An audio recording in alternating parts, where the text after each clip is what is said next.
Welcome back. Yesterday was all about how to be massively successful in real estate as an introvert. And today we're going to be telling you guys how to be massively successful as an extrovert. And by the way, extroverts, yes, you do have and oftentimes will always have a slight advantage when it comes to sales because you like people, because you're not afraid, generally speaking, to approach folks, even if you don't have a script or a system. But I have news for you. You are massively limiting your potential without teaching yourself to be more of a, wait for it, introvert. So we're going to give you some exact notes and some actual action plans on today's podcast. And remember, today's podcast, as every day's podcast, is sponsored by Premier Coaching. It is the next natural step for all of you in your real estate careers. And amazing news for all of you. Our ethical real estate professional designation is officially included with Premier Coaching. We have worked on the upgrade. We're about to officially launch Premier Coaching 2.0, probably this week, if not next week. But in the meantime, go to premiercoaching.com and join Premier Coaching right away. And you can join for free. There's absolutely no risk to you. And by the way, yes, that does include a daily semi-private coaching call with one of our Harris certified coaches. So starting today, potentially, when you're depending on when you're listening, you could actually log on right now and be in a mastermind with one of our Harris certified coaches, learning all the Premier Coaching system. You might have a listing presentation this weekend. Do you actually have a pre-listing pack? Did you pre-qualify the seller? Do you have our scripts? Do you have our pre-listing pack? Do you know actually how to win that listing? Well, that's one of the many, many, many, many things we teach you to do in Premier Coaching. Don't wait until you need it. You have to join Premier Coaching now. That way, when you do need one of our scripts, you'll have already memorized it, or you'll have at least have already internalized it so you can win that sale. You have to be taking action, be proactive, because we're just at the start of the year, but let's work together to make this your best year ever. So go to premiercoaching.com or scroll down below and click the link now to join Premier Coaching. Go ahead and do that now. It's right below. Join Premier Coaching if you're on YouTube, if you're on iTunes, Stitcher, Spotify. All the things, all the places, Premier Coaching link is waiting for you in the show description. So, Julie, let's talk about extroverts. That's right. So today, real estate success for you extroverts. Maximize your mojo, but minimize your mistakes or missteps. We talked a lot about this yesterday, but how do you know if you're an introvert or an extrovert? The simple test is this. When you are around lots of people, say at a party or a real estate event, and you go home after the party, do you feel like your battery has been charged or do you feel drained? If you feel charged up by being around all of those people, you're an extrovert. But if you're drained, then you're an introvert. Neither is better or worse, but each has its strengths and weaknesses, especially in business. So today, we're talking about extroverts and how you can thrive in real estate. And don't forget, if you want to take our free DISC profile test, just go to Agent Disc, DISC, agentdisc.com. And when you do so, you can actually know your personality style. As we warned you yesterday, and warning is the right word, this is pseudoscience. So do not hang your hat too much on the output of any DISC or personality Myers-Briggs test. It does not really preordain you or is not a good future indicator of any of your successes. So you can maximize your potential in real estate and in life by essentially learning about the nuanced differences between people. And that's really what the whole point of the DISC stuff is, at least how Julie and I present it. We are not saying because you're an extrovert, you're only good and only going to be good at being a salesperson. You could be a fantastic extroverted nurse, which in that role would normally be reserved for people that are amiable or analytical. Or if you're an analytical person and you took one of these personality profile tests and it said you should be in a supportive role, you should be the nurse, and you definitely never want to actually be, you're never going to be a CEO. You don't have the CEO type personality and all this other Mickey Mouse. Well, you can set that aside too, because that stuff is all pseudoscience. Pseudoscience is a nice way of saying it's kind of fake. All right. So I'm saying all this to you because you have to understand, you have to frame out what this personality stuff actually is.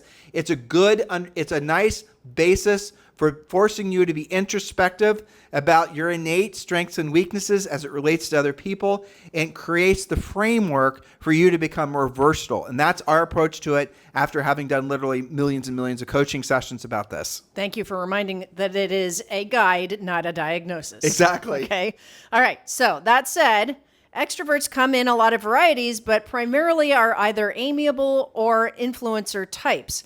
Amiable extroverts are very family and friend-oriented, caregiving and nurturing. They're people. They're often teachers, nurses, customer service, working in hospitality, or another similar people-oriented field. Now, the more influencer or expressive types of extroverts are also people-oriented, but tend to focus more on themselves. They're the life of the party. They're the entertainer, the leader of their friend group, and they tend to have lots and lots of friends. Now, they're good to know if you're an introvert. You listen yesterday for you introverted types. Those are fantastic people to have as friends because you're not necessarily going to be the best in big social settings. But if you're friends with a really effective extrovert, you can show up and that person's going to introduce you to everybody. So if your natural go-to is being a wallflower or having one conversation with one person for the whole damn party, buddy up to some extroverts, get to be friends with them, and you make that a goal. And then when you're at those social events, be their sidekick, and you will get to know so many more people than you otherwise would have. I mean, that's frankly Julie and I's strategy when we go to parties. It works really well, and you will expand your friend pool very quickly that way. I think of our friend Keith. We've been to car events with him virtually all over the world. We could be anywhere, and he knows everyone. Right. I don't know how he does that, but I know that you've expanded the guys that you know, just even in the car world, but Keith knows everybody. It does make your life as an introvert a lot easier if you hang out with extroverts. Well, find the person at the gym. Let's say you're following our suggestion and you're starting and you're going to stick to, say, going to an organized fitness thing like Orange Theory or something like that. There's going to be an extrovert that's going to be, part of that, workout group that you're going to be assigned to. Find out who that person is, get to be friends with them, because that person's mission in life is to be friends with everybody. They can't help themselves.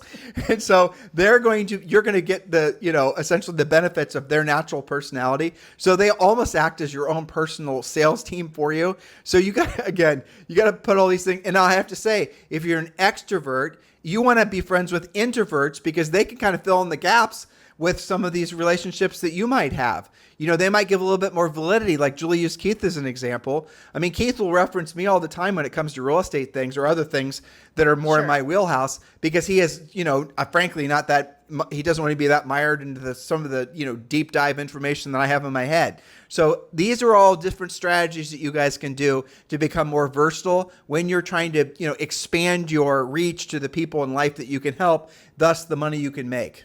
Very well said. All right, we're going to do extrovert points. Number one, you guys, if you're extroverted, have an advantage in real estate, at least a small advantage, because your center of influence tends to be vast. You have lots of friends. You entertain. You're a connector, just like Tim was talking about Keith.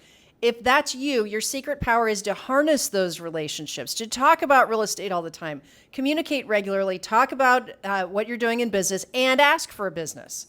Point number two, extroverts are generally naturally confident, but be wary of this because being overly confident can be perceived as arrogance. Prospects can be turned off to you because they'll think you assume that they'll work with you. After all, you're friends, so be just as professional with friends as you are with people who don't already know, love, and trust you. I'll give you an example that we see time and time again in coaching. It is the agent who goes to a listing presentation with a friend and is really assumptive that because they're friends, they're just going to walk away with the business. You mean the seller's their friend? The seller's their friend. They think they've got it in the bag. I don't need to present like I would to a stranger. I'm not going to bother sending my pre-listing package. I'm just going to ask them to sign. I'm going to assume that I've got it. And guess what? They get a call the next day or the next week that person decided to go with somebody who maybe isn't even a friend, but treated them with more professionalism. Well, but also that could be, we're saying, amiable people make the same mistake too. Yeah. They'll show up basically and they'll rely too heavily on the fact that the person's a center of influence and past client They're type. assumptive, yeah. And they didn't pre-qualify. They didn't ask any tough questions because they didn't want to make their center of influence past client seller lead uncomfortable. And then they end up having their ass handed to them by somebody, frankly, that followed our 7-step listing process that really was able to be more versatile, identify what the personality profile is of the person that they're presenting to. Let's say I'm, bounce off the walls expressive person, and I'm going to be presenting to somebody who's not. They're, an accountant. If I show up in bright colored clothes, first of all, if I show up late, if I'm too loud, if I'm too demonstrative, if I have too many body motions, swinging my arms around everywhere, talking with your hands, talking with my hands, right? If I'm dressed too loudly, if I'm not asking questions, if I'm talking too fast, all these things. So what the point is that your mission in life so you can be of service to more people and be more in alignment with your highest and truest purpose, which is being of service to other people. As a real estate practitioner, you're going to have to learn to be more versatile. Find out find out when you're pre-qualifying what those potential sellers or those buyers do for a living. And so we're going to lead into those points, because then when you are deciding that you're the extrovert and you're presenting to an introvert, you need to change your approach. And that we teach you to do that in our Premier Coaching Program. And by the way, if you're going on a listing appointment this weekend, our pre-listing pack is designed specifically to appeal to all 4 personality types equally. That's why we've always revised it. And the new Premier Coaching 2.0 is going to have the newest version of that, so that when you are sending your pre-listing pack over to somebody who's very analytical, they are going to love it. If you're sending it over to somebody who's amiable, they're going to love it. Expressive, driver, it doesn't matter. You're able to essentially have an approach that's going to be appealing to everybody, no matter what their innate nature is. Whereas right now, if you're not willing to be versatile, you're running people off. Inadvertently, yes, but running off nonetheless. Okay, so you mentioned this. You talked about this for a second. Number 3, extroverts do tend to talk a lot. Let your clients, or potentially clients, your prospects, talk more than you do, and listen to what they're saying. Take notes so you remember what's most important to them, and train yourself to be fascinated by them. Point number 4. Well, again, yeah. Julie, it's important because you just said train yourself to be fascinated by them. Yes. I promise you, there are people out there right now, they're saying, oh, I have to fake it. Yes, you do. You have to fake it. In this case. You're going to have to read our pre-qualification scripts, and you're going to have to ask them questions. And whatever you do, your mission in life, all of our extrovert clients, is to get out of the habit of talking about yourself. If there's one takeaway from today's podcast, if you really want to learn how to be more appealing to more people, extroverts, you need to listen to Julie's previous point and learn to ask really good questions, and then don't just respond with what your experience was, or I had something just like that happen, or because people can intuitively feel when you're just waiting for them to finish talking so you can fire hose them with whatever your damn story is. That is not going to be a good life strategy, especially if you want to be successful selling stuff, houses, listings. Got it? It's funny that you mentioned that, because you made me think of a lot of not coaching calls, but prospecting calls that coaching clients send me to listen to. And that is one of the number one mistakes that I hear the more extroverted clients making, is exactly what you said. You can feel the tension that they're waiting for what to say next. And sometimes they'll actually say, well, that's just like the time that right? It's not just the time that it's not about you, right? Don't try to bond with them by finding things in common. That's, a strategy when you're in elementary school. Oh, you like roadblocks and so do I. Let's play roadblocks. Yeah. But when you're an adult, your strategy is to ask questions, listen to the answer, and then ask questions based on what they just said, and do not talk about yourself. Remove personal pronouns from everything you always say. And Julie's about to smack me because I'm stepping on her points. That is actually the next point. You read my mind as usual. Don't make it about you all the time by removing the words I, me, my, and mine from your speech, at least most of the time, so that your ego is in check. Lead with expertise, professionalism, attention to detail, and leadership, rather than relying solely on your personality. By the way, it's good to I am a truth teller when it comes to a lot of this pseudoscience stuff, because I hate how dogmatic it's become in our society. Ego is another fake thing made up by Freud, not real. There is no ego, but it's a good understanding. And what does Julie mean by ego? People that display tendencies to talk all about themselves. We can talk about narcissism and all this other pseudoscience stuff. But here's what I want your big takeaway to be. What is everyone's favorite topic? It's themselves. What does everyone want more than anything else? They want somebody to listen to their favorite topic, which is themselves, right? Everybody wants to talk about their story, their experience. And if you train yourself to be a good listener and a good asker of questions and a good follow-upper, where you never have the opportunity to talk about yourself, you're not being rude. There's no I know there's a perceived societal norm that people are supposed to share information, like information with like information. Oh, where are you from? You're from Columbus, Ohio. Oh, and then now it's their turn to say where they're from. People that you're talking to, that isn't the experience that they ideally want to have. They want to tell you more about where they're from. And you're going to need to ask more questions. When did you move from there? Tell me more about is your that. family right? Exactly. And then when they say something, and again, we teach you to do this in Premier Coaching. Say things like, "Interesting. That's fascinating. Can you tell me more about that?" And let them talk. And listen to what they say. And listen That's to what the they key. say. You know what's interesting, Tim, is I've had so many coaching clients, and I know that you have too, that say when they come off of especially a listing presentation, especially when they have been competing, that new client will say, "You're the only one who listened to me. Yep. You're the only one who seemed to care about my situation," right? This is one of the things, of many things that we teach them in coaching. But Jules, think how It's kind of basic. opposite. Think how opposite this is. Not just of sort of this narcissistic, look at me, Instagram, social media, I'm the center of everything, influencer vibe. I used a kid's word. I learned that from Zoe, by the way.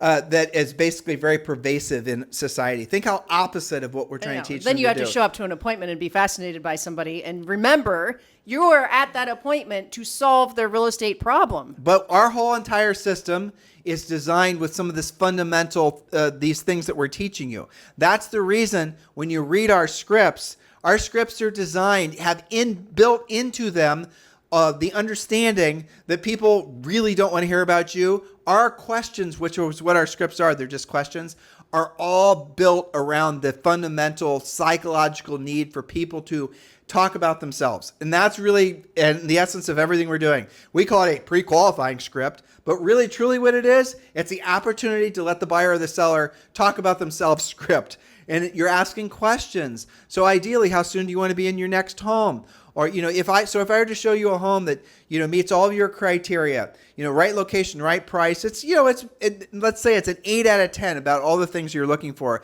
On a scale 1 to 10, with obviously 10 being the most, where would you rate your motivation to buy that house today? And they're going to say what they're going to say. I'm a 7 or I'm a 6 or hopefully they say a 10. Oh, you're a 7. That's interesting. Tell me more about that. What would it take to get you to a 10? And that's what it's all about. That's what high-level communication, especially in a sales arena, which is you are salespeople. And by the way, everyone on planet Earth is a salesperson. If you don't believe me, you guys need to hang out with Julie and I and Zoe anytime. She's always trying to sell us something. Sell us into something she doesn't want to do, or sell us something that she does want to do. Kids are the best salespeople, right? So all of us are salespeople. If you're, Julie and I just had some procedures on our eyes. We had new lenses installed, and so that doctor had to sell us into using him because he has competitors. So you're thinking, well, a teacher's not a salesperson. The hell they're not. Good ones are. They have to sell the kids on learning the worst teachers are the ones that obviously have no sales skills. Every single successful person on planet Earth is a salesperson. And I'm even going to go and I'm going to share this with you guys, and I hope you internalize this. The most successful people in the history of humanity have always been salespeople. Yes, I'm including Jesus Christ. Yes, I'm including any religious figure. Yes, I'm including anybody that you have lionized in your mind of being so transcendental that they're so vastly beyond being a mere salesperson. In order for them to transcend, in order for them to have people listen to them and care about what they had to say, they had to be salespeople. They had to deliver their message in a way that other people would want to listen. They had to themselves become people that people wanted to listen to. You guys getting what I'm saying here? So you are a salesperson. Your mission in life is to be the best version of your salesperson as yourself, as a real estate salesperson. And the beauty of that is that you are selling something that everyone needs in their lives. You're not trying to sell them another set of Ginsu knives. You're trying to sell them the fulfillment of an innate need that all of us have. So you are blessed if you allow yourself to be, if you embrace the fact that your highest and truest purpose on this planet is to be of service to other people, and in this case, those people are real estate clients. And then how do you do it? You learn what we're teaching you. You embrace the fact that you're a salesperson. You use scripts. You use objection handlers. You use a system. You use a pre-listing pack. You don't make everything about yourself. You don't show up at a seller's house, which is typically what an expressive person will do, and the whole damn presentation is a smattering of garbage that basically isn't coherent. That's all about them. Here are my awards. Here's my plaque. Oh, here's pictures of me getting my awards and my plaque. Okay, here's my golden retriever. Here's my golden retriever getting an award and a plaque. Of course. Yeah, exactly. You guys get it? They don't care. They want you to show sincere interest in them. If you don't know how to show sincere interest in them, follow our scripts, because those questions will walk you through the educational process that you will need to, the bridges you'll have to build between the all about me type of approach you have had in life to the all about them. That's what everyone wants in life. That's what you want in life. You want people to show sincere interest in you. In order for you to do that and for you to earn the right to be of service to other people, you have to follow some of this tutelage that hopefully we're passing along to you. Yes, getting back to versatility, your ability to meet them where they are instead of expecting them to just pay attention to your stories and the all about you part. And you know what? They don't care about you unless you can actually solve their problem. That's right. Your personality in some cases may get you in the door, but it won't secure you your business, their business in every case. Right. I mean, as soon as you go past the lowest hanging fruit on your tree of centers of your mom, basically, or your brother, right? Your best friend. As soon as you start climbing up higher on the tree and you have to start competing, you have to learn skills. Otherwise, you will fail. And one of the biggest reasons that agents fail out of the business is because they don't want to learn the skills. They think they can become influencers and buy marketing and branding and advertising, and somehow that's going to make people call them. In some cases it does, but then when they call you, what's the experience? I'm guessing the ball's getting dropped and they're choosing not to do business with you. You guys understanding what we're trying to deliver to you? Be in alignment with your highest and truest purpose. And this is all learnable. All right, number 5, be careful not to overreact or be emotional in front of your client. If you are an extrovert, you tend to wear your emotions on your sleeve, or more accurately, on your face, your demeanor. Don't lose your marbles if you hear no. If you lose a deal, you have a conflict with another agent, there's always a solution. I do find the extroverted types are more likely to have that overreaction, that emotional, oh my gosh, the high ups and downs. But they think that's their role. Yes, that's right. They think when they're presenting something, seller, you're listing and there's an unsatisfactory conditions thing, they're going to make it all about the extroverted, non-versatile agent's going to make it all about them.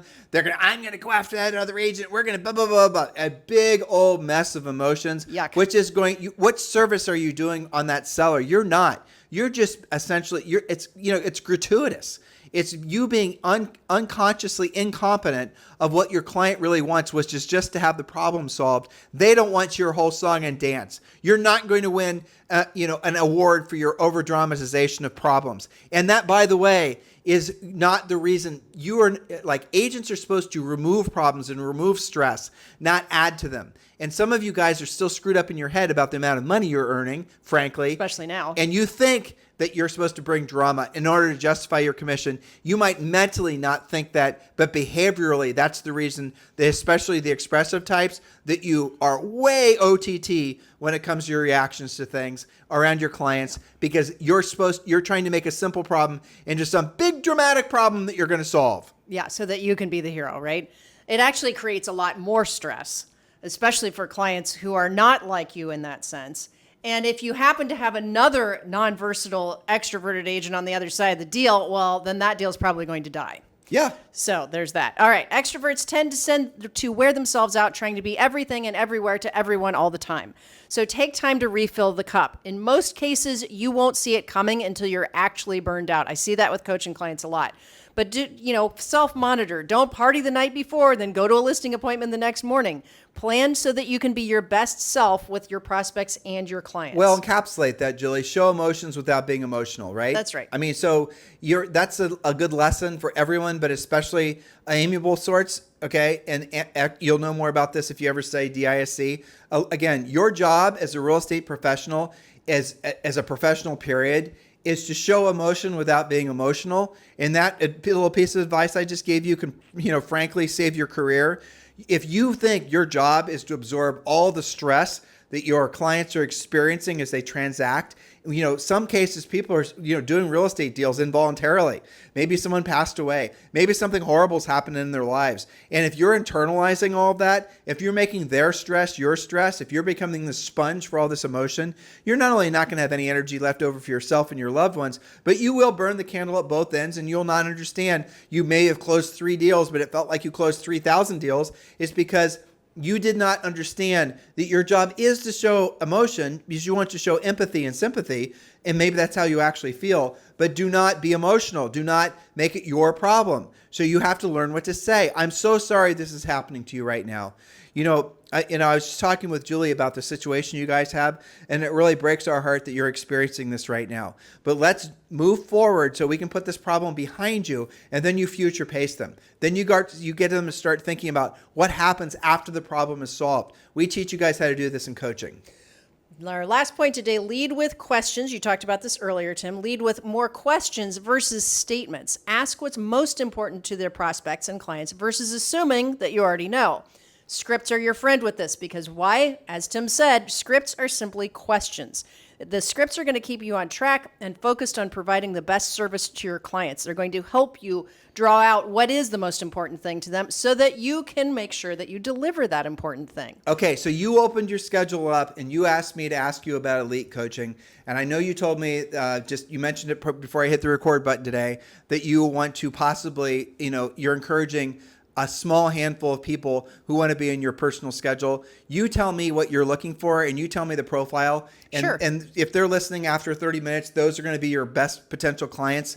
But Yeah. I want you to now this is not for Premier Coaching. Premier Coaching is our program where everyone can join. We make it, obviously you guys can join for free. There's semi-private coaching calls, those types of things. Some of you are looking for the next level, or actually, frankly, the level after that, the level after that, the level after that, right? You're looking for someone who's been there, done that, who's built many successful businesses, who's become deca-millionaire, who's, essentially up the mountain, down the mountain, and always looking for the next mountain to climb. Okay, if that's you, listen right now. So tell us the profile of your most successful clients. Yes, well, first of all, since it's the top of their mind, we've just done 2 podcasts about extroverts, introverts. I do not care what personality style you are. I care that you're going to work on your versatility. I care that you're focused, that you have specific goals that you want to accomplish.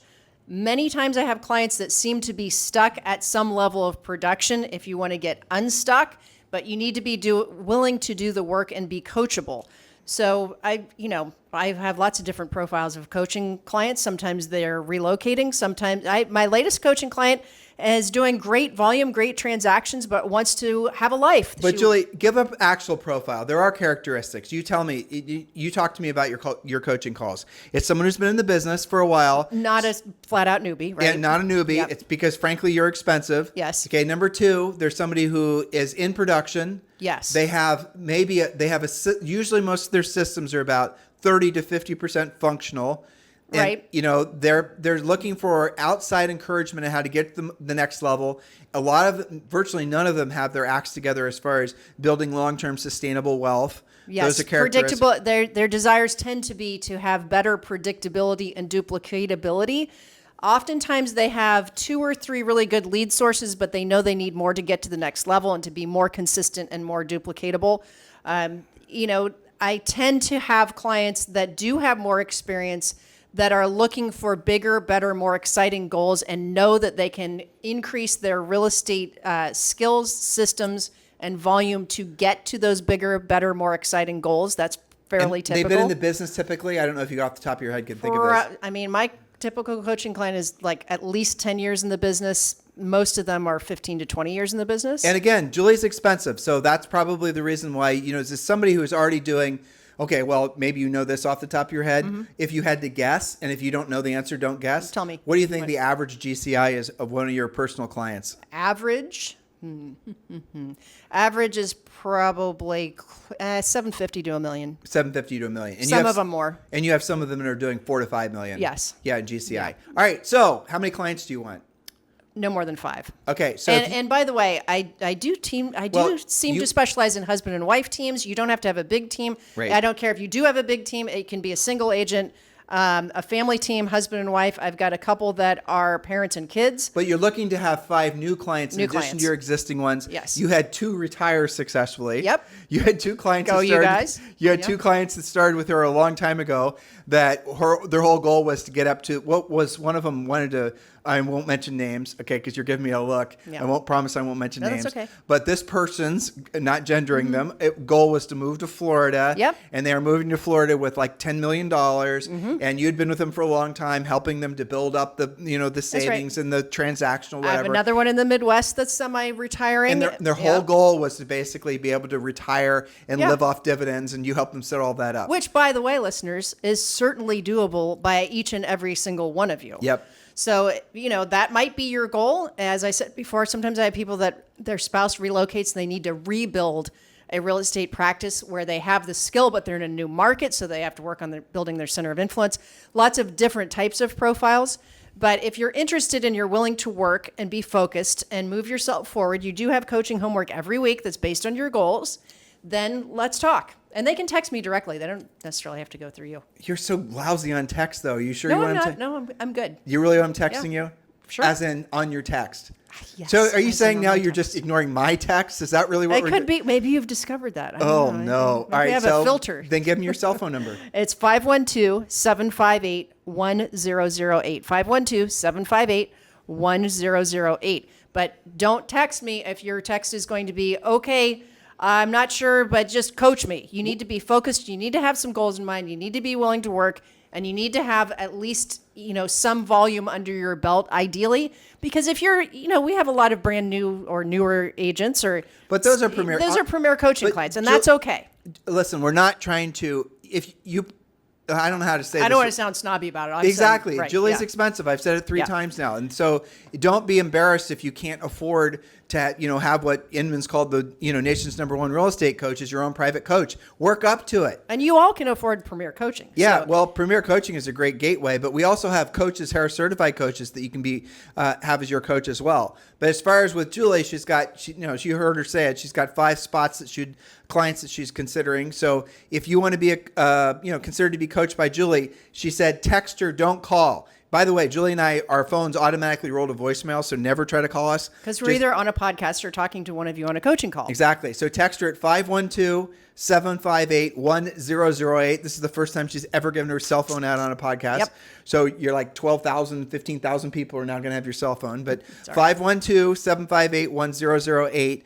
Do not call. And when you text her, obviously your name, your information, and give as much information as you feel comfortable talking about your career, talking about your situation. And if she sees that you're somebody who probably isn't going to be a good fit for her for a variety of reasons, then what she'll do is she'll connect you with one of our Harris certified coaches who might be Totally a better fine. fit. Yeah. So totally don't fine. worry about it. Don't think, I don't know if Julie will take me. Send her a text. We'll talk. And It's talk. okay. Well, not talk. You'll text, We'll text, right? yeah. Because you're going to have We'll to be sort it guarding out. of your time. Yep. But again, don't call. Text. 512-758-1008. And extra super bonus points if you're a longtime podcast listener and you know that you've wanted to be in my coaching schedule for a while. You know who you are. But I do especially love our longtime podcast listeners because they know about things like the magic number. They know about goal setting. They know about spokes in the wheel. It's more of less of educating them on what those things are and more of getting them to implement what they already know about. Right? We had somebody at the gym, and we live in Puerto Rico. Oh, this is a great story. We had someone at the gym. We live in Puerto Rico. One of the trainers that we, frankly, he taught us to do kettlebells and whatnot. Manuel. But we've helped him set up some of his financial stuff and things like this. And he just came up to me and he said, I asked him, how many clients do you have now? And he had like 5 clients in the morning. He's working till 7:30. He has private clients all the time. I think he's $50 or $75 an hour or something. And he's got group sessions as well. Exactly. Yeah. And so he had no clients when we originally talked to him. We created a little mini business plan with him, which he's always been very grateful for, and how to handle his money and build business and the rest of it. Anyway, he comes up to me today and he goes, I asked him how many clients, and he told us, and that was just today. And he goes, I am doing what I don't want to do when I don't want to do it at the highest level. It was awesome. It was awesome. Okay, so if you're like him and you've been a longtime fan and you're ready to go to the next level, even if you're an existing Premier coaching client or maybe even a VIP coaching client and you're would like to be considered to be part of Julie's schedule, 512-758-1008. In the meantime, have a fantastic day. We'll talk with you on the show tomorrow.